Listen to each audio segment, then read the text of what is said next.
നമസ്കാരം, മീഡിയ മാൻ ന്യൂസിലേക്ക് സ്വാഗതം. കോൺട്രാക്ട് കാരേജ് വ്യവസായത്തെ തകർക്കുന്ന നിലപാടുകൾ തിരുത്തണമെന്നും കോൺട്രാക്ട് കാരേജ് വ്യവസായത്തെ സംരക്ഷിക്കുന്നതിനായി സർക്കാർ ഉത്തേജന പാക്കേജുകൾ പ്രഖ്യാപിക്കണമെന്നും ആവശ്യപ്പെട്ട് കോൺട്രാക്ട് കാരേജ് ഓപ്പറേറ്റേഴ്സ് അസോസിയേഷൻ സംസ്ഥാന കമ്മിറ്റിയുടെ നേതൃത്വത്തിൽ Kakkanad deputy transport commissioner office ഉപരോധിച്ചു. കോൺട്രാക്ട് കാരേജ് ഓപ്പറേറ്റേഴ്സ് അസോസിയേഷൻ സംസ്ഥാന പ്രസിഡന്റ് ബിനു ജോൺ ഉപരോധ സമരം ഉദ്ഘാടനം ചെയ്തു. CCOA സംസ്ഥാന വൈസ് പ്രസിഡന്റും എറണാകുളം ജില്ലാ പ്രസിഡന്റുമായ AJ റിജാസ് അധ്യക്ഷത വഹിച്ചു. Bus and car operators confederation of India സംസ്ഥാന വൈസ് പ്രസിഡന്റ് അനിൽകുമാർ, CCOA സംസ്ഥാന കമ്മിറ്റി അംഗങ്ങളായ സുനിൽ, ജയശങ്കർ, എവിറ്റ് സജി, എറണാകുളം ജില്ലാ രക്ഷാധികാരി റോയ്സൺ ജോസഫ്, സുരേഷ് യുവരാജ്, BOCI സംസ്ഥാന വൈസ് പ്രസിഡന്റ് ബാജി ജോസഫ് തുടങ്ങിയവർ സംസാരിച്ചു. ഈ കഴിഞ്ഞ ബഡ്ജറ്റിൽ നികുതി ഏകീകരണം എന്ന ഓമന പേരിട്ടുകൊണ്ട് സാധാരണ സീറ്റുള്ള വണ്ടികളുടെ നികുതി 32% വർദ്ധിപ്പിച്ചത്. ആ നടപടി ഉണ്ടായ ഉടനെ തന്നെ നമ്മൾ ഉദ്യോഗസ്ഥരെയും മന്ത്രിയെയും അടക്കം കണ്ട് ഈ വ്യവസായത്തിലെ സാധാരണക്കാരായ സ്വയം തൊഴിലായി ഈ വ്യവസായം കൊണ്ടുനടക്കുന്ന ആളുകളെ ഇത് വളരെ ബാധിക്കുന്ന ഒരു വിഷയമാണ് എന്ന് ധരിപ്പിക്കുകയും ബഡ്ജറ്റിന്റെ അവസാനഘട്ട തീരുമാനങ്ങളിൽ നമുക്ക് അനുകൂലമായ മാറ്റങ്ങൾ ഉണ്ടാകുമെന്ന രീതിയിൽ ഉദ്യോഗസ്ഥരുടെ ഭാഗത്തുനിന്നും സർക്കാരുമായി ബന്ധപ്പെട്ട ആളുകളുടെ ഭാഗത്തുനിന്നും നമുക്ക് ഉറപ്പ് ലഭിച്ചത് കൊണ്ടാണ് നാളിതുവരെ ഒരു പ്രത്യക്ഷ സമരവുമായി നമ്മൾ മുന്നോട്ട് വരാതിരുന്നത്.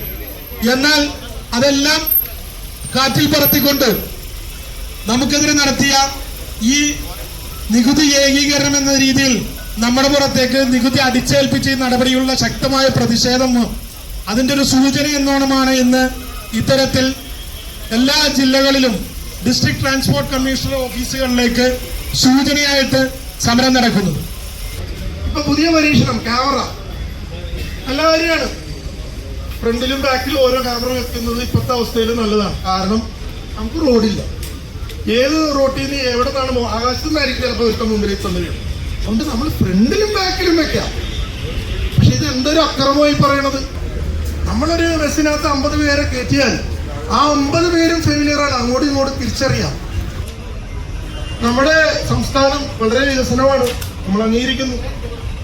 പക്ഷേ എത്രയൊക്കെ ബീച്ചുകളിൽ എത്ര വെള്ളച്ചാട്ടമുള്ള സ്ഥലങ്ങളിൽ വാഷ്റൂമുണ്ട്.